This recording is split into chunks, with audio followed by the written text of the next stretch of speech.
Hollywood was built on light, but its greatest stories were always written in the dark. In a city of fame, the brave rarely live long. They were singers, actors, comedians, and dreamers, people whose only mistake was saying no to the wrong people. In an era when silence was safer than truth, these 10 refused to bow. And in Hollywood, defiance always comes at a price. The mob didn't just control the streets of Las Vegas and the back rooms of Chicago. It controlled contracts.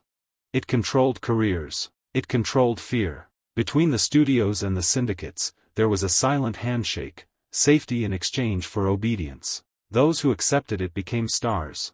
Those who resisted became stories whispered in dressing rooms long after they were gone. They thought they were free. They believed talent would protect them. But in a city where money speaks louder than conscience, freedom was just another illusion sold on a soundstage. Some of these names you will recognize, legends who once smiled from magazine covers. Their fame burned as brightly as the spotlights that would later destroy them. Others you've never heard of, because someone made sure of that. Their fates were not written by audiences or critics, but by men in smoke-filled rooms, deciding who would live, who would fall, and who would simply disappear. Sal Manno, the rebel who knew too much. The first was a rebel, a young man with the fire of James Dean, but without his protection. He saw too much, spoke too honestly, and paid for it at his own doorstep. His name was Sal Manno, and his death was no accident. He was born with the eyes of someone who had lived twice his years, deep, wary, quietly wounded. Sal Manno never looked like he belonged. Perhaps that was why the camera loved him. At 16, he was already a Broadway veteran. At 20, an Academy Award nominee for Rebel Without a Cause. He didn't just play a lost boy, he was one.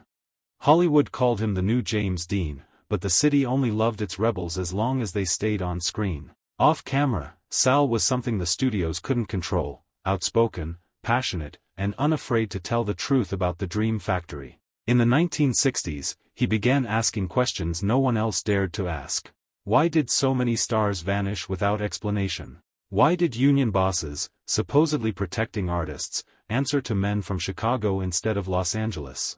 Why did everyone in power seem afraid of someone else, someone unseen? It wasn't paranoia. Sal had seen the underground world up close, not on the streets, but in the shadows behind the lights. He moved within circles connected to Hollywood's gay community, a secret world of fear, blackmail, and the quiet influence of organized crime. The mob saw opportunity where others saw shame. It controlled the bars, the parties, and the silence.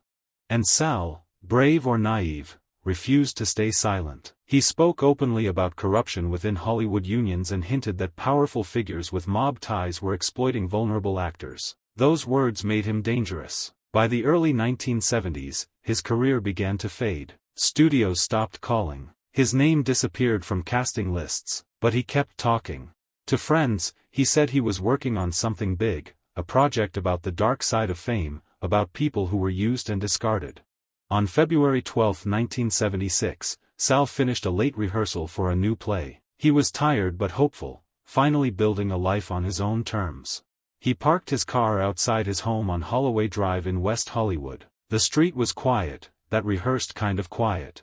As he stepped out of the car, someone approached from behind. A flash of metal. One swift motion. The blade plunged deep into his chest. Sal collapsed against the car, gasping for air. When neighbors found him, he was still alive, barely. He whispered, "Oh God," and then the world went dark. Police called it a random robbery, but there was nothing random about it. His wallet was untouched. His watch was still on his wrist. The alleged attacker was described as a drifter with no connections. According to the report, those who knew Sal understood. He had been warned to stay quiet. He didn't listen. In Hollywood, that is enough. After his death, a few people tried to keep his name alive, but the city quickly moved on. It was easier to call it a tragedy than a targeted killing. But Sal Manno had looked behind the curtain. He had seen the machinery that controlled the dream, and became another forgotten casualty of the city of illusions. Once, he said, "You don't survive in this business if you're too honest." He was right. And that honesty is exactly what killed him. Sal Manno stood against the darkness. And the darkness made sure he would never speak again.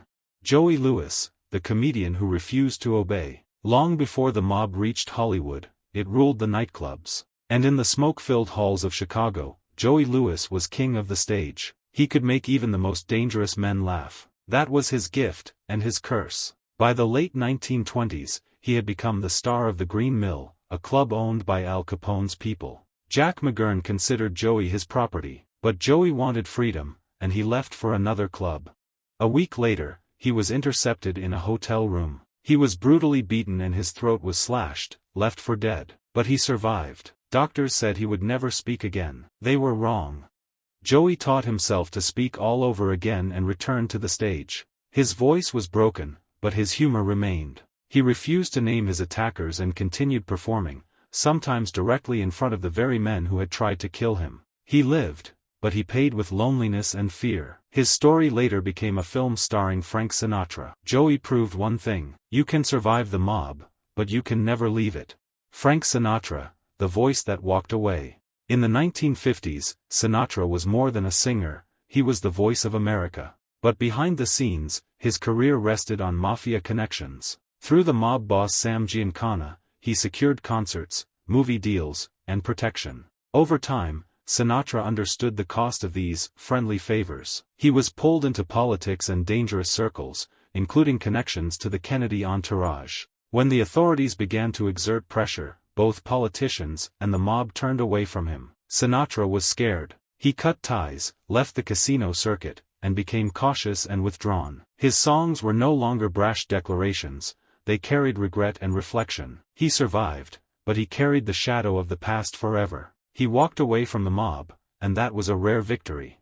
Dean Martin, the quiet rebellion. Dean Martin seemed like the carefree king of cool, but his ease was a mask. He had seen what the mob did to those who got too close. Unlike Sinatra, Dean didn't seek power. He refused favors, avoided secret meetings, and stayed out of shady deals. When the mob tried to look after him, he simply ignored them. Eventually, they tried to squeeze him out: fewer shows, fewer movie offers, even coldness from friends. But Dean did the impossible. He walked away on his own terms. He chose silence over fear. And he died peacefully, a rarity in his era. Phyllis McGuire, a love that cost everything. Phyllis was a 1950s star, a pure image, an angelic voice. But she fell in love with Sam Giancana, one of the most dangerous mob bosses in the U.S. The FBI watched her. The press destroyed her career. Her group disbanded, contracts disappeared. But Phyllis never renounced her love. After Giancana's murder, she was left alone, under suspicion, under surveillance, with no future. She lived a long life, never freed from that shadow. She didn't die for the mob. She lived for it, and that was worse. Dino Bravo, a hero who owed the wrong people. Dino Bravo was a national hero.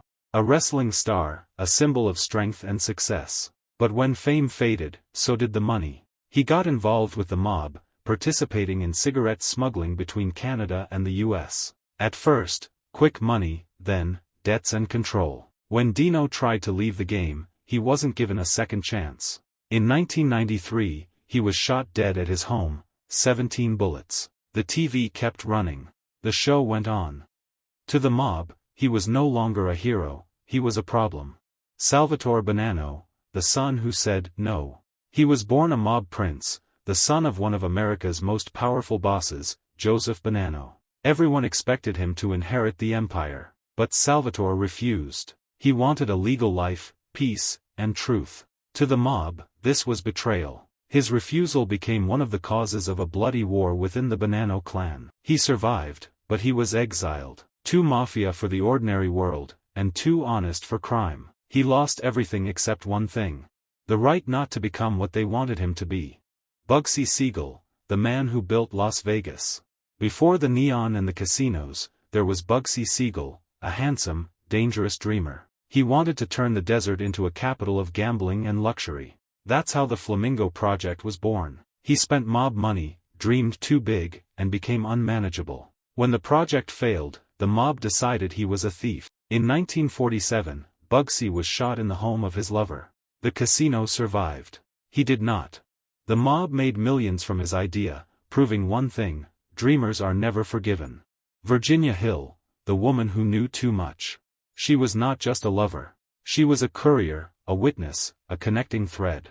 Virginia knew where the money was, who gave the orders, and who pulled the trigger. After Bugsy's death, the FBI kept a close eye on her. Friends disappeared. Money vanished. All that remained was silence and fear. In 1966, she was found dead in Austria. Officially, suicide.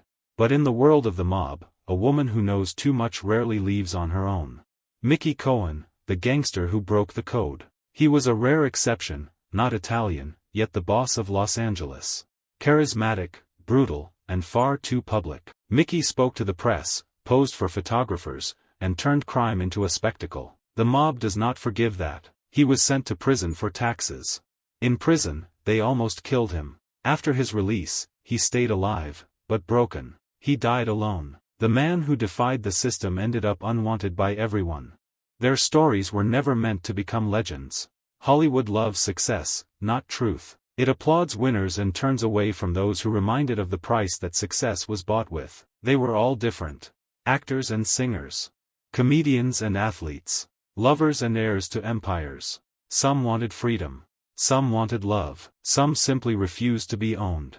But they all shared one thing. At a certain moment, they said, no. Not loudly. Not on camera. Sometimes only once. In a world built on fear and favors, that was enough. The mob rarely acted in the open. It didn't need public executions.